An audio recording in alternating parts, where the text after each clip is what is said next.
Hello, welcome to Halcyon Razor Review. Yo. Who the f*** are you and what are you doing in my house? I don't know.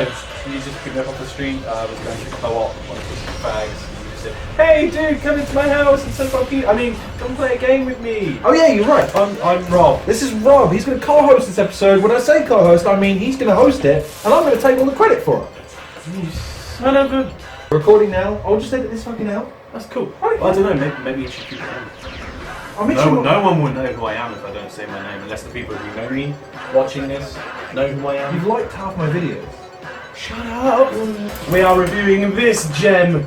This beautiful gem of a game. Look at it. Look at it. Smell it. Take it in. This is Transformers: War for Cybertron. And why are we reviewing this game? Because it's a bloody fantastic game. It's fantastic! So fantastic that Lorne is going to do a dance. We're waiting.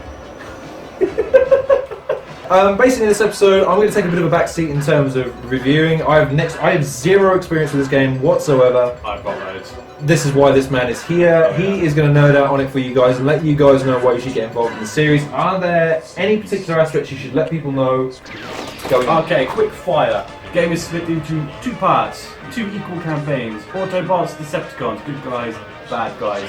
Doesn't matter what order you play them in. Chronologically though, Decepticon campaign comes first. Autobots. Okay, biggest standpoint about this game.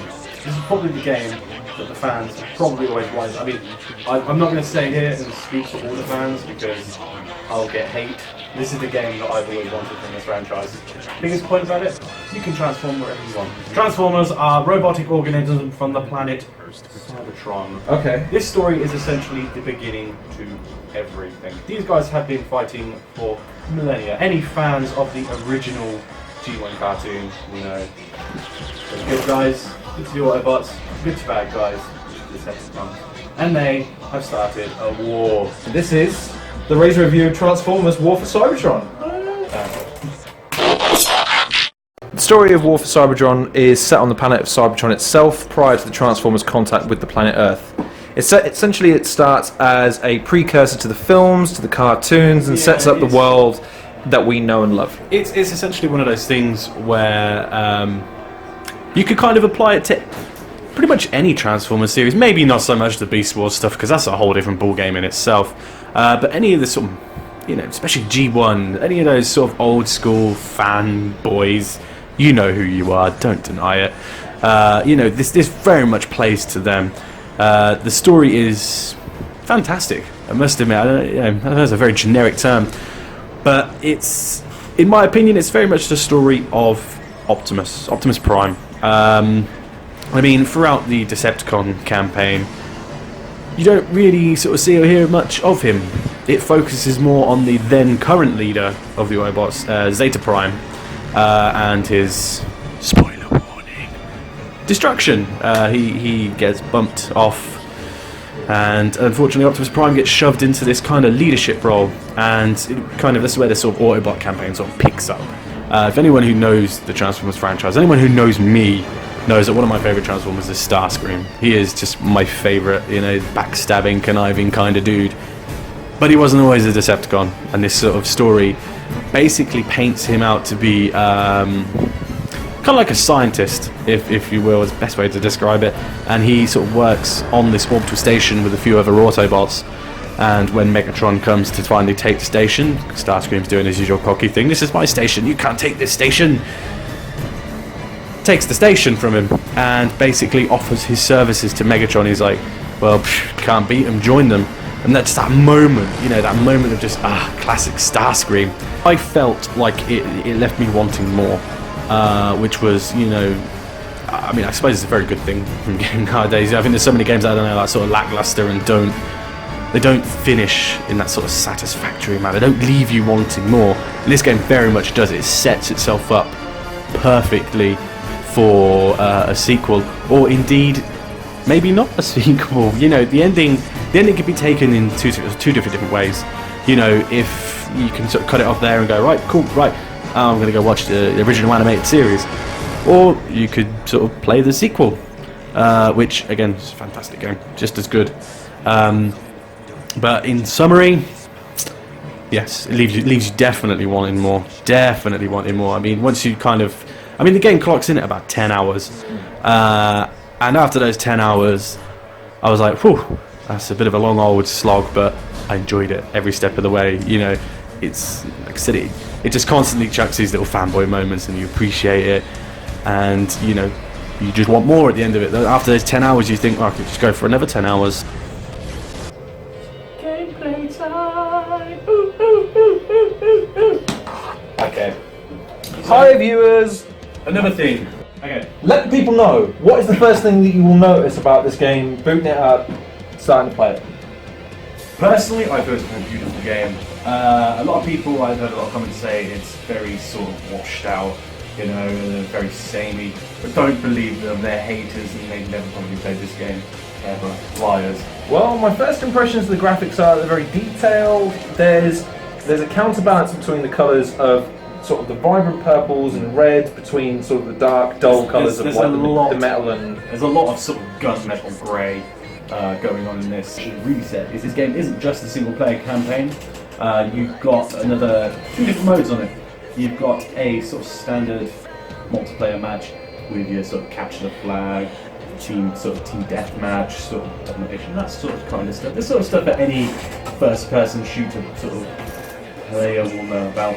And then you've got another mode called Escalation, which is very much like Gears of War's Horde mode. Okay, so Show us the game. just a quick point before, because I don't tell people this. Everybody's playing this solo. You get to play it online a lot. Each level you can play as one of three, either World or Decepticons, and then presumably you're playing it solo or co-op. You guys take liberty. And tell the viewers, if you wouldn't mind, what comparisons, if any, can you draw for other games around this time or subsequently? Does it feel like anything else to play? I would kind of describe this game essentially like Gears of War with giant robots. Maybe not so much as in the whole cover-based shooter aspect, more sort of a third-person, over-the-shoulder, sort of run up to a bad guy and melee him and destroy him sort of way. That kind of way. It doesn't play too dissimilar. Then show us! Let us go! So, okay, here we go. Oh, adjust the brightness. What are some of the benefits of the combat in the game? What are some of the things that you're going to want to play this game for? Like Red Dead Redemption, you've got Dead Eye mode. With Far Cry, you've got roaming the island and hunting and all the rest of that sort of stuff. With the most recent FIFA game, you've got the same thing they do in every other FIFA game? Yes, and that's what makes it so great. But what's with this one? I think the selling point for this is transforming wherever and pretty much whenever you want.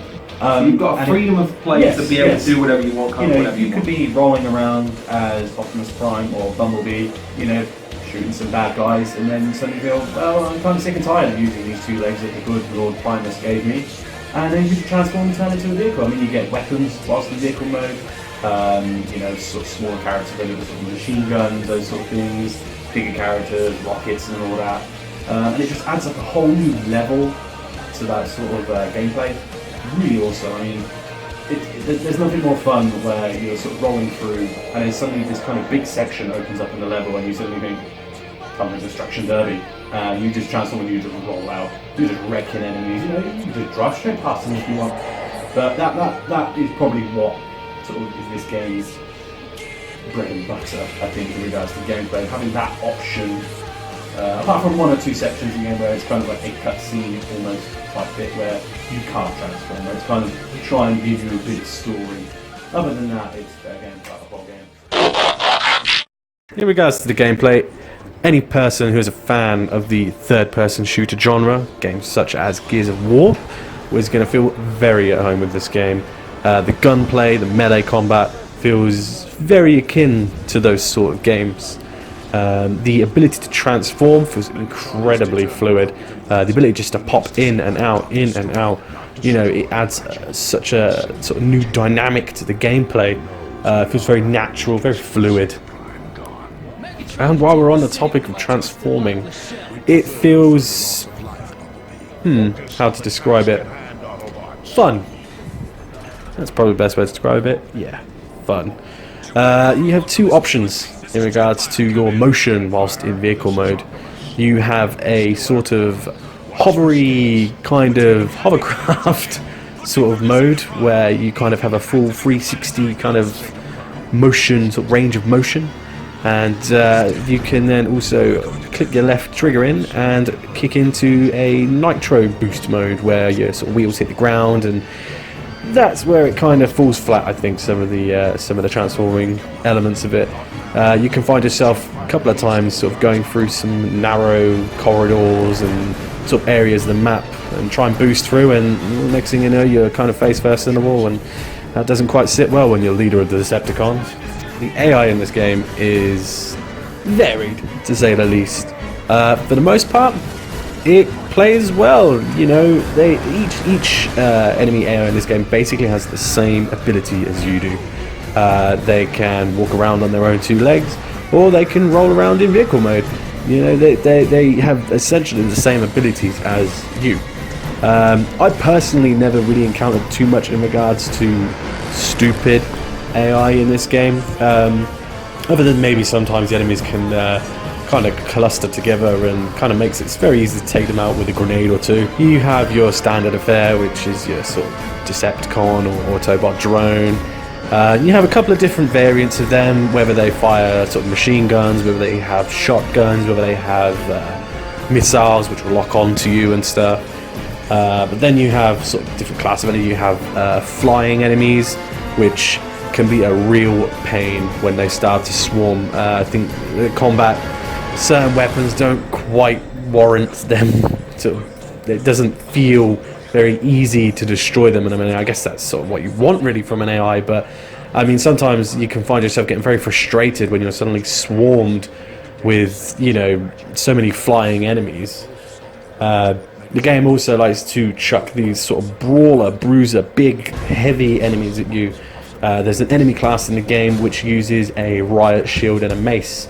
Now, the only way you can destroy these enemies is by hitting a power pack on their back.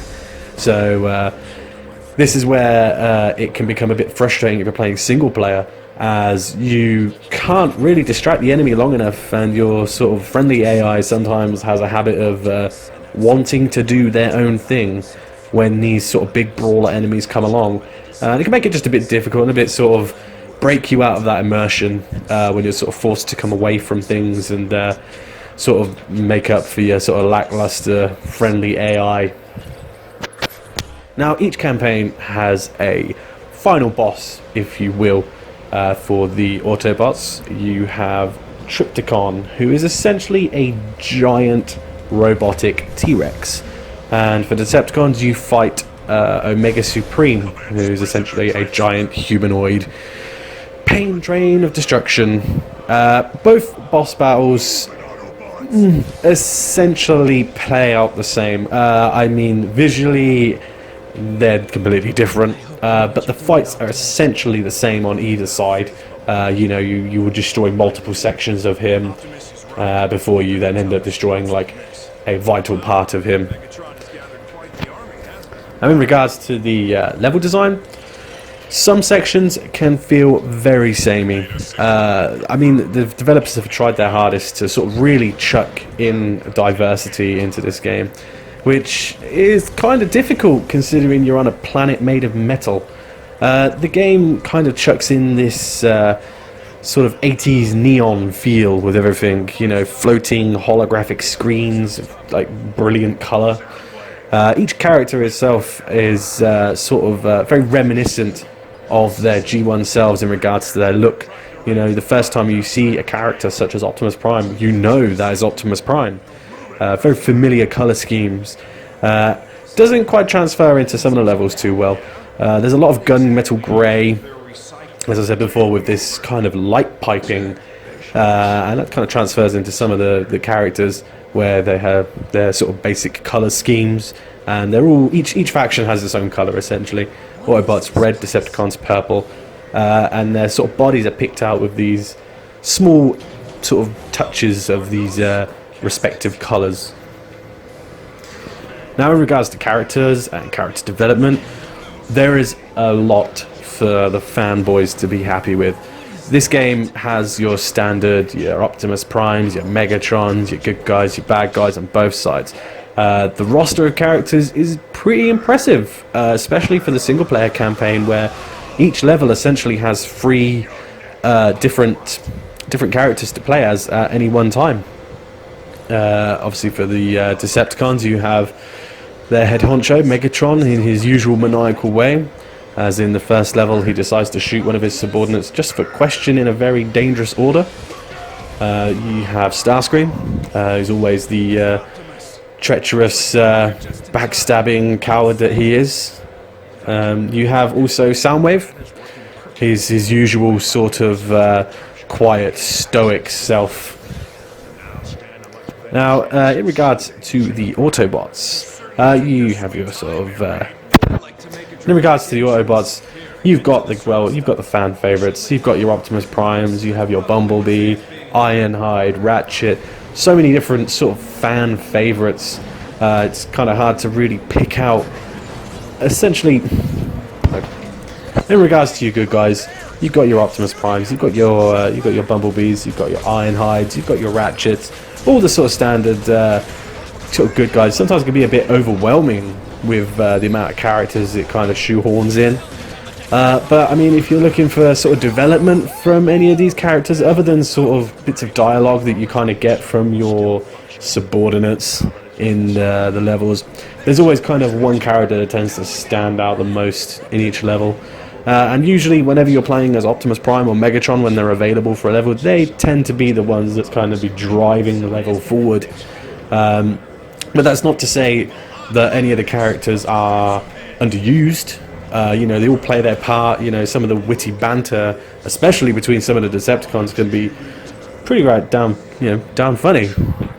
It doesn't really take you away from that story too much. As stated before, anybody who enjoys a decent third-person shooter should. I'd say in conclusion to all this, anybody who is a fan of just a decent shooter, you know, a shooter that has just a slight bit of quirk to it in regards to the transforming, I would suggest picking it up. This game would be very easy for a casual gamer to pick up and play.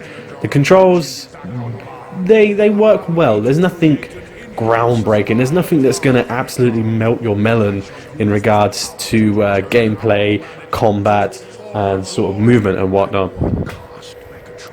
To release your inner fandom. Release it all over people's faces. Yes, a big gooey mess. But, being the die-hard fan that I am, I will praise this game from the high heavens. It's the game that the fans, or at least this fan, has always wanted. The fact that you can just roll around the level as Optimus Prime, blowing the heads off some crazy Decepticons, it hits a childlike part of myself. My inner 5-year-old, every time I put the disc in the tray and boot this game up, has just a little moment of joy, you know, when I get to roll around and just be a kid. And I think that's essentially the whole point of the game. It is, you know what, this is the kind of game you can put on, whether you're an old fan, a new fan, or somewhere in between, you will enjoy it. It feels familiar. The characters are instantly recognizable. Anyone who has been a fan of the franchise will instantly enjoy this game. You know, you will see Optimus Prime breaking out of a Decepticon warship, and you will just sit there and be like, I'm home. In summary, in the brief time that I've had a chance to play with the game, I can say that it's good fun. It's really easy to pick up, it's super fluid and super solid. The only downside is that sometimes the shooting controls can feel a little bit vague, and it does take a little bit of time to readjust yourself to some of the transform mechanics that are unique to this game. But that's also the reason why I'd recommend you pick it up, because not for the fan service, it at the very least gives you something a little bit different to play while you're traversing through its world. My conclusion, as I said earlier, this game is very much made by the fans, for the fans. If you're a fan of any of the Transformers franchise, I highly recommend you play it. I also recommend you play the sequel. I agree with what my friend here said. The controls feel familiar. You know, if you've played a game like Gears of War, but the transforming just makes it just so much more enjoyable. It adds that level of depth. You know, it immerses you in. You know, by the end of the level, you feel like you are your Optimus Prime. You feel like you're Megatron. You know, it plays so well in that regards. If you're a filthy casual, yeah, I'd say pick it up. It's definitely a game that anybody who enjoys just the shooting genre in general can easily pick up, pop in their console and play and just kill a couple of hours. You know, the levels are quite drawn out and long. You know, I mean, I think the game clocks up at about 10 hours in total gameplay. Transforming adds a fantastic layer of just awesomeness. Anyway, it's kind of hard to sort of go into things without getting all fangirly and going grab an Optimus Prime mask, and I don't own an Optimus Prime mask, but I will do eventually. It's definitely worth the money you're going to pay for it. And I think my esteemed colleague here will testify to the fact that if you're a fan, oh, this game is... you're going to get you owe it to yourself if you're a fan of the series. I, in the short time of playing this game, have picked it up, and I felt a tremendous amount of immersion in the world. It might have its flaws, indigenous to every game of this kind, but the developers have tried to be as faithful as they can to the series. They've tried to be as faithful as they can to the source materials, make sure that the fans, maybe over the casual gamer to a more extent than most games, they get what they pay for. Whereas the casual will have to work perhaps a little bit harder for their money, but all the same, I think we both recommend you pick it up. If not for a quick gaming session, for the co-op mode. Yeah, co-op mode is great. I think it's safe to say that this game has been developed with co-op. I tend to find that the AI sometimes can be a bit silly.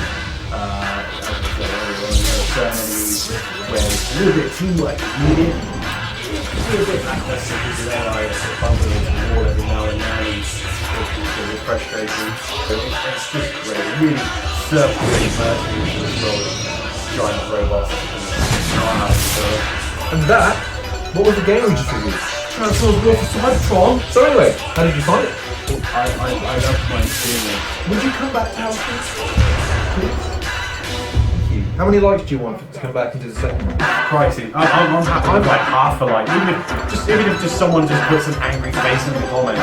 You know what? I'll tell you what. I'm going to call out the fans. What's your opinions? Because mine's incredibly biased. Well, I'll tell you what, let's set the bar nice and high for this. If you want to see this motherfucker come back and do another review, I want 5 likes. Oh, I only have 4 as a maximum, so that'll set a new record. Oh, do it, folks, do it for me. 5 likes and this guy comes back. In the meantime, that's been Halcyon Razor Review. This guy's been the co-host for the first time. Tell the people who you are. I am Rob. And I've been Lorne. Thank you very much for watching. The next episode should be dropping in the next few days. I'm not too sure what it's going to be about. But all the same, we hope you enjoyed this episode. Stay tuned and please watch again, like, favourite, share, subscribe. And you know what? Someone go get a t-shirt with this face on it. Start handing it out. Hashtag. Thanks for watching. Dude.